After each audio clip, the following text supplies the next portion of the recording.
When the walls come crashing down around you, when the systems fail, when the structures crumble, when the veneer of civilization peels back to reveal the raw truth beneath, that's when you discover who you truly are. Most will panic, most will freeze, most will look desperately for someone else to save them. But you're different. You've always known it, felt it, sensed the weight of responsibility that rests on your shoulders like ancient armor heavy, but perfectly fitted to your frame. Because you understand something fundamental that others don't. When everything breaks down, someone must still stand guard. This isn't about heroics. This isn't about glory. This is about the cold, hard necessity of protection when chaos reigns. This is about becoming the immovable barrier between what you love and what would destroy it. This is about the guardian mindset. Let me ask you something that cuts to the bone. If everything fell apart tomorrow, the systems we rely on vanished overnight, would those who depend on you survive the aftermath? Pause. Let that question sink deep into your chest. Feel its weight, because your answer reveals everything about who you truly are. Most men never ask themselves this question until it's too late, until the storm is already overhead, until the ground is already shaking, until the threat is already at their doorstep. By then, preparation has ended. Only reaction remains. And reaction without preparation is nothing but panic dressed in desperate hope. The guardian doesn't wait for disaster to strike. The guardian prepares while others sleep. The guardian hardens while others soften. The guardian sees clearly while others remain blind to approaching storms. This isn't about paranoia. This is about clarity. Crystal clear vision in a world drowning in comfortable delusions. Because let's speak the raw truth that society whispers only after disaster strikes. Everything that exists can be lost. Every system can fail. Every structure can collapse. And when that happens, only one thing determines who survives and who doesn't. The presence of a guardian. Someone who saw what was coming before others did. Someone who prepared while others procrastinated. Someone who developed skills while others pursued distraction. Someone who hardened themselves while others sought comfort. Someone who stands ready when others stand confused. That someone must be you. Not because you chose this burden, but because something deeper than choice, something primal and unshakable in your very marrow demands it of you. You recognize this feeling, don't you? That pull toward responsibility rather than away from it. That instinct to move toward danger rather than flee from it. That voice inside that whispers, if not you, then who? This is the first awakening of the guardian mindset. Imagine 3 concentric circles, each representing a sphere of protection for which you are responsible. The innermost circle is your immediate family, your closest loved ones, those who depend directly on your protection. This circle is non-negotiable. Its defense comes before all else. The middle circle contains your extended family, close friends, trusted allies, your tribe. Those who stand with you and depend on your strength when their own falters. The outer circle encompasses your broader community, your principles, your way of existence, the structures that give meaning to the other circles. Most men cannot protect all 3 circles effectively. They lack the mindset, the skills, the resources, the hardness required. They spread themselves too thin and end up protecting nothing when true threats emerge. The Guardian understands this limitation and prioritizes accordingly. The innermost circle comes first, always, without exception. This isn't selfishness. This is strategic necessity. This is the cold mathematics of effective protection. Because a guardian who fails to protect his closest circle is no guardian at all, just a man with good intentions and tragic results. Ask yourself honestly, have you built the capabilities, resources, and mindset necessary to protect your inner circle when conventional safety nets dissolve? Most will answer with comfortable lies, with assumptions about systems that may not be there when needed, with hopes rather than capabilities. The guardian answers with prepared reality, with developed skills, with stockpiled resources, with hardened resolve, with tactical awareness, with strategic planning. Because hope is not a strategy. Assumption is not preparation.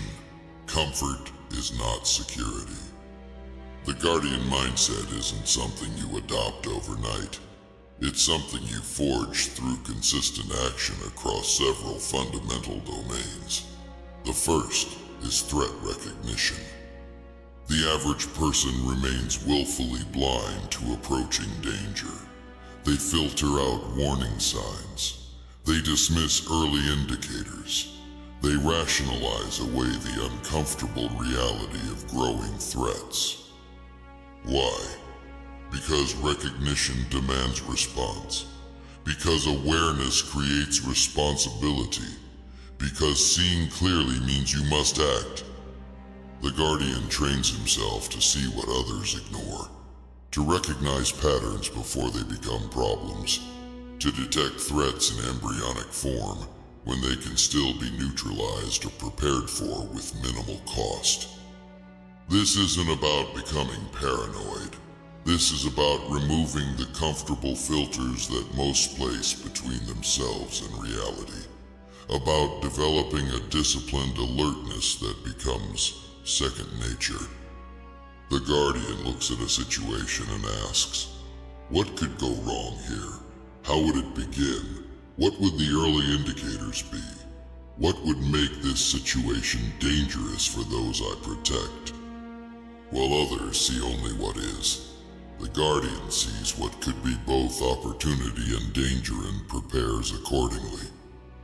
The cornerstone truth that the guardian accepts that others refuse to acknowledge is this: in the moments that matter most, you will likely face them alone.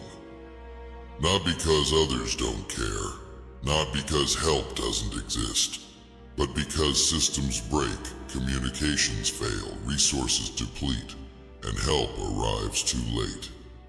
The guardian doesn't resent this reality.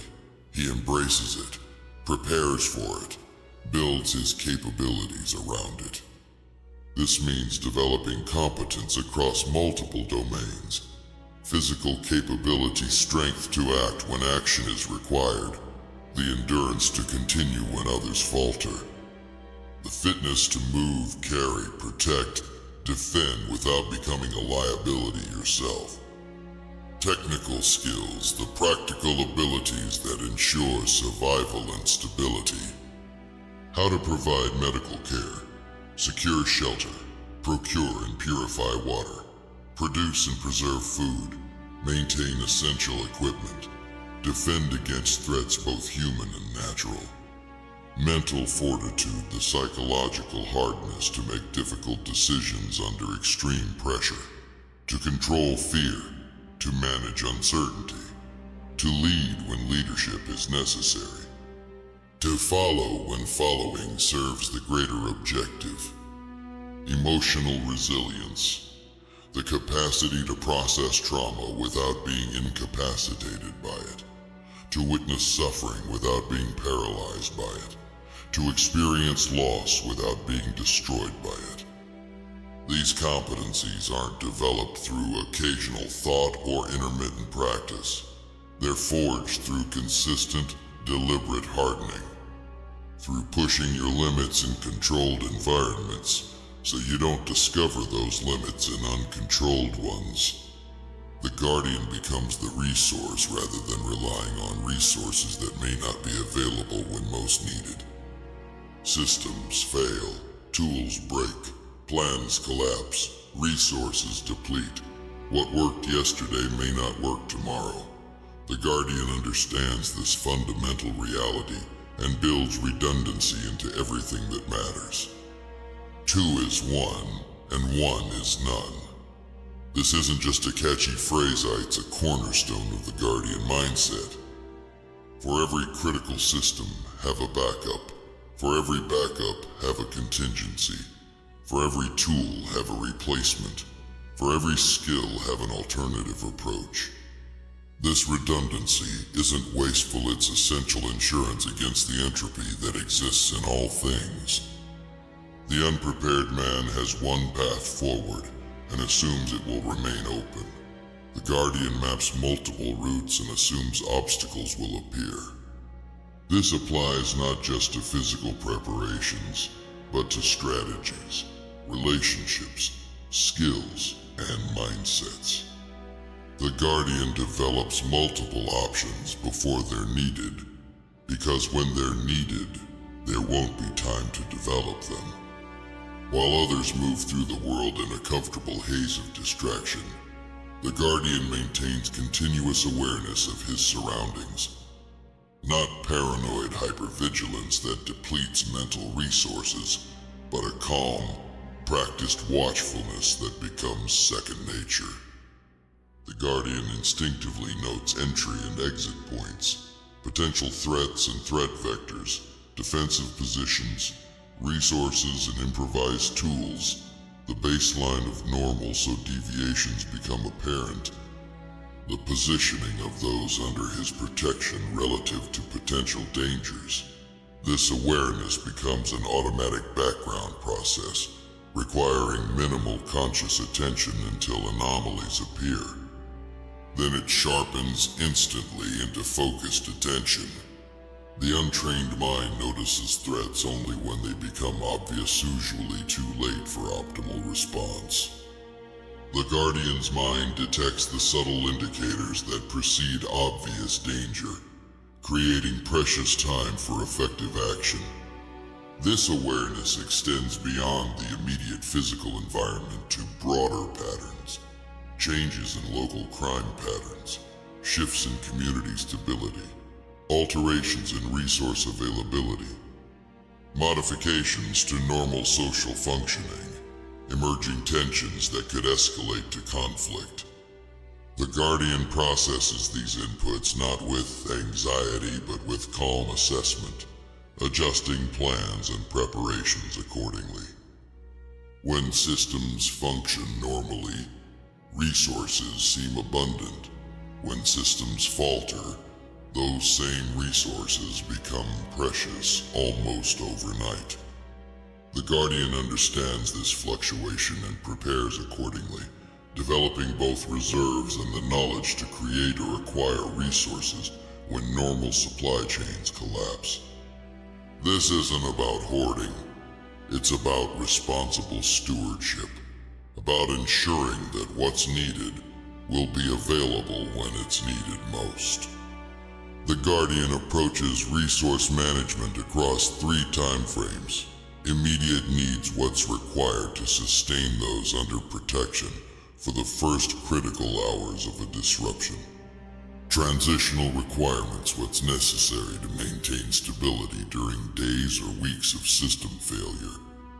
Long-term sustainability, what's essential for adapting to fundamental changes in resource availability over months or years. Most focus exclusively on immediate needs, if they prepare at all. The guardian thinks across all 3 time frames, understanding that different disruptions require different preparation horizons. This management extends beyond physical resources to include knowledge, skills, relationships, and mental reserves, all of which can be depleted in crisis if not properly managed. When systems break down, moral complexity often follows. Lines blur, Situations arise that have no perfect solutions, only choices between difficult options. The unprepared man enters these situations without pre-established ethical frameworks. He makes moral calculations under extreme pressure, when cognitive resources are most depleted and emotional reactions are strongest. The guardian does this hard thinking before it's needed. He establishes clear ethical boundaries and decision frameworks while clarity is still possible. He answers the difficult questions before they're asked. What actions are absolutely prohibited regardless of circumstance? What principles will not be compromised even under extreme pressure? What is the hierarchy of values when competing goods cannot all be preserved? Where does the protection of the inner circle end and the compromise of core principles begin? These aren't abstract philosophical exercises. These are practical frameworks that guide action when clear thinking becomes difficult and time for deliberation vanishes. The guardian doesn't wait until the moment of crisis to decide who he is and what he stands for. He decides in advance, then acts from that foundation when chaos erupts. When systems fail, vacuums emerge. When structures collapse, disorganization follows. When normal authorities disappear, confusion reigns. In these moments, leadership becomes essential, not the formal leadership of titles and positions, but the functional leadership of clarity and direction.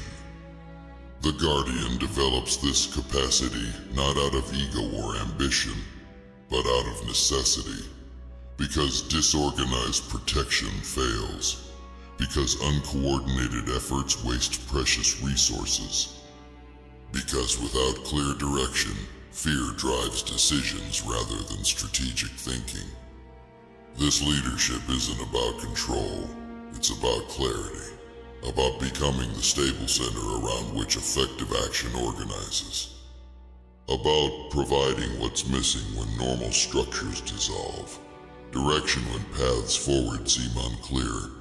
Confidence when uncertainty breeds panic.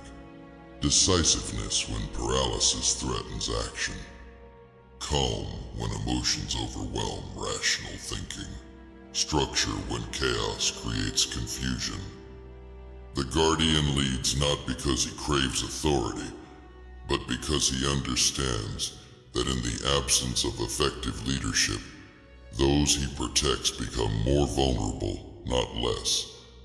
He develops these capabilities through practice, through study, through placing himself in positions of gradually increasing responsibility before such responsibility becomes mandatory. Understanding these principles is only the beginning. Knowledge without application remains mere theory. The guardian's path requires progressive development across several distinct phases.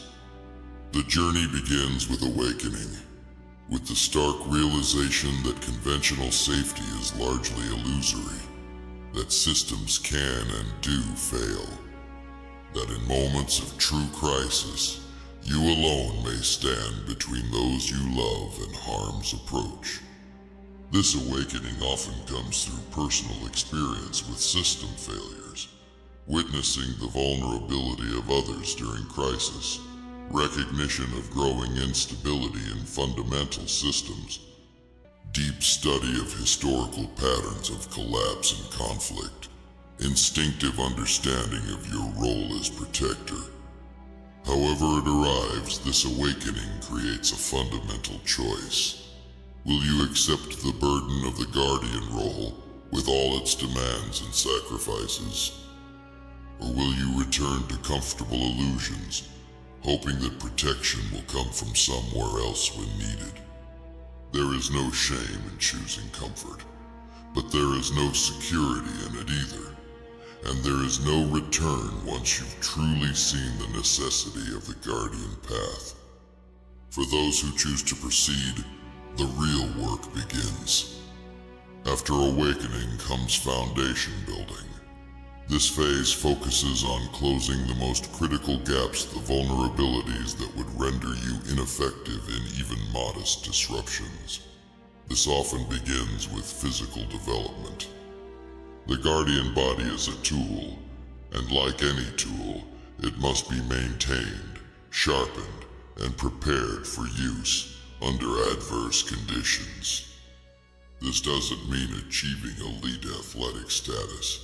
It means developing functional capability, the strength to move yourself and others under duress, the endurance to continue when exhaustion sets in, the flexibility to adapt to environmental demands, the durability to withstand physical stress without breaking. Beyond the physical comes skills acquisition. The guardian systematically develops the technical abilities needed for effective protection. Medical knowledge ranging from first aid to trauma care.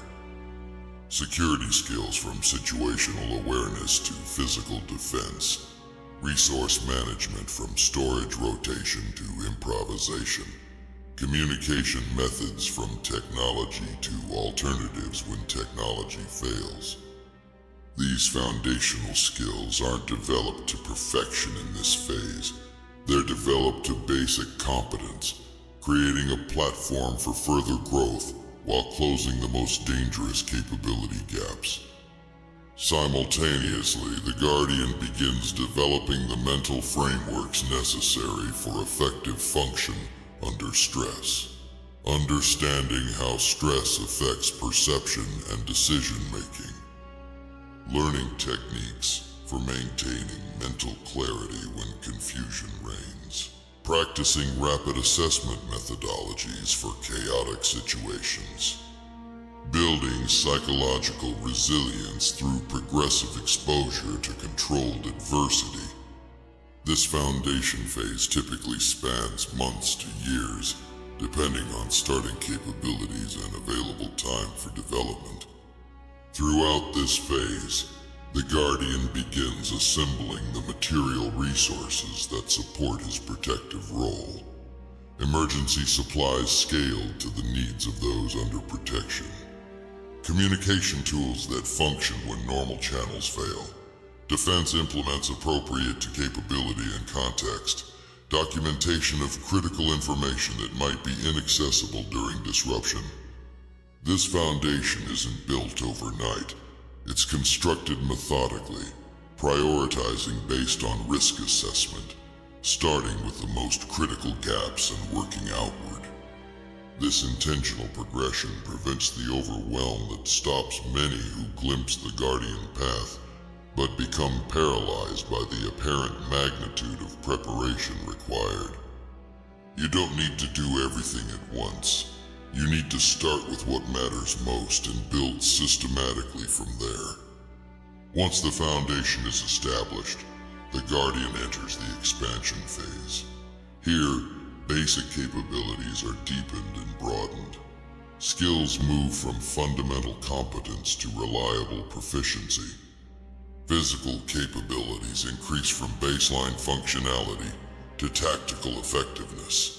Resource reserves expand from immediate essentials to broader sustainability. More importantly, this phase integrates previously separate capabilities into cohesive response patterns.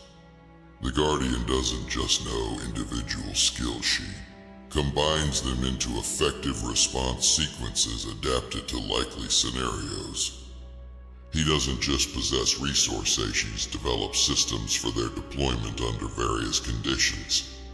He doesn't just understand principles, she applies them through regular simulations that test both preparations and responses. This integration phase turns knowledge into capability, assets into systems, and skills into solutions. It transforms the Guardian from someone who knows what should be done into someone who can actually do it when circumstances demand. Throughout this phase, the Guardian expands his awareness beyond the immediate circles of protection to broader patterns, that might indicate approaching disruption. He develops networks of like-minded individuals who can provide mutual support when systems strain or fail. He deepens his understanding of historical patterns that precede significant disruption, allowing earlier recognition and response. This expansion doesn't happen in isolation. The Guardian progressively involves those under his protection in appropriate aspects of preparation, not to burden them with paranoia, but to develop their resilience, to ensure they understand basic response protocols, to transform them from potential liabilities and crises to potential assets. The unprepared protector views those under his care solely as responsibilities. The mature Guardian recognizes them as potential resources who can, with proper preparation, multiply rather than divide his protective capability. The final phase in the Guardian's development is the integration phase.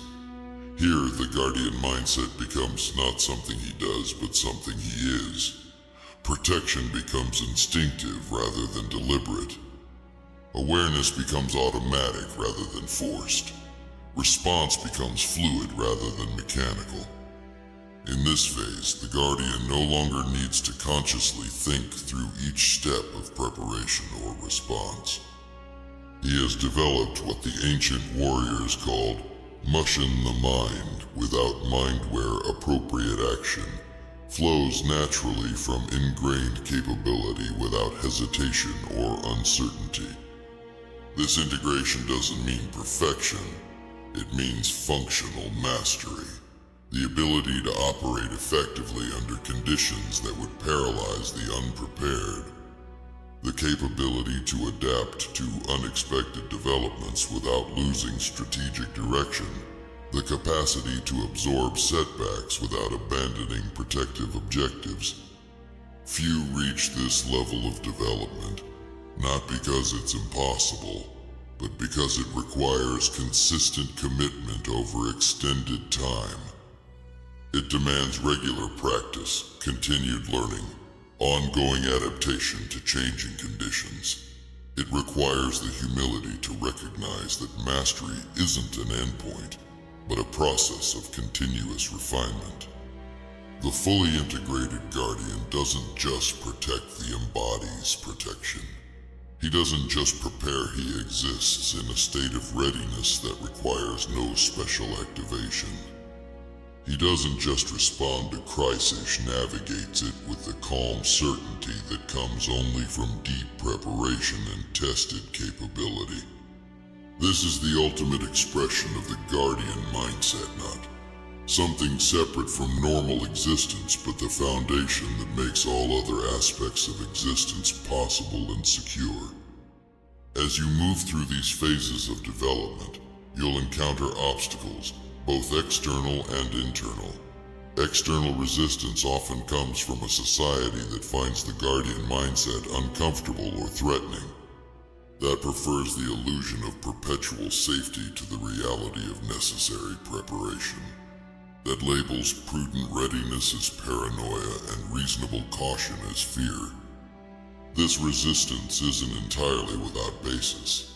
History shows that protective capability without ethical foundation can indeed become dangerous, that preparation without perspective can become obsession, that legitimate concern can mutate into paralyzing anxiety.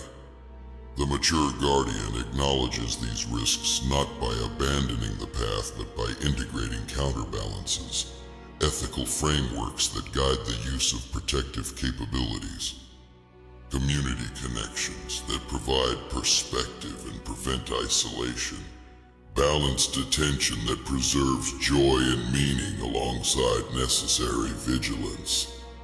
The internal obstacles often prove more challenging than the external. The voice that whispers, "This is too much. This is unnecessary. This is paranoid." The fatigue that comes from maintaining vigilance when others remain comfortably oblivious. The doubt that emerges when preparations remain unused through periods of relative stability. The guardian overcomes these obstacles not by ignoring them, but by transforming them, by recognizing that protection isn't separate from the good things in existence, but the foundation that makes them possible. By understanding that preparedness isn't about expecting disaster, but about ensuring continuity regardless of circumstances. By accepting that the burden of readiness is the price of genuine peace of mind. Because here's the truth that the mature guardian discovers. True peace doesn't come from ignorance of potential threats. It doesn't come from blind faith in systems beyond your control. It doesn't come from hoping that someone else will provide protection when it's most needed. True peace comes from knowing that you have done what can be done, that you have developed what can be developed, that you have prepared what can be prepared, that you stand ready not just to face whatever comes, but to ensure that what matters most survives whatever comes. This is the guardian's paradox. That readiness for the worst enables the fullest enjoyment of the best. That preparation for darkness enhances the experience of light. That acknowledging vulnerability creates genuine security. In the end, the guardian path isn't chosen for the self. It's chosen for others, for those who depend on you, for those who trust you, for those who wouldn't survive without the shield you provide. And in that choice, that decision to stand between harm and the vulnerable, the guardian finds something beyond mere survival. He finds purpose, meaning, the deep satisfaction that comes from fulfilling the most fundamental role a man can embrace, the role of protector, of guardian, of the one who ensures that what matters most endures, regardless of what comes. The storm is coming. It always is, in one form or another. The only question that matters is this: will you be the one who stands ready when it arrives? Will you be the guardian who ensures that what matters most survives? Or will you be among those desperately searching for protection that should have been prepared long before? The choice is yours. But remember this: the time to decide what kind of man you are isn't when the crisis arrives. It's now, today, in the quiet moments when preparation seems unnecessary. In the comfortable times when protection feels excessive. Because when the storm hits, it's too late to build shelter. When the threat arrives, it's too late to develop strength. When everything breaks down, it's too late to become what those who depend on you need you to be. So decide now, prepare now, become the guardian.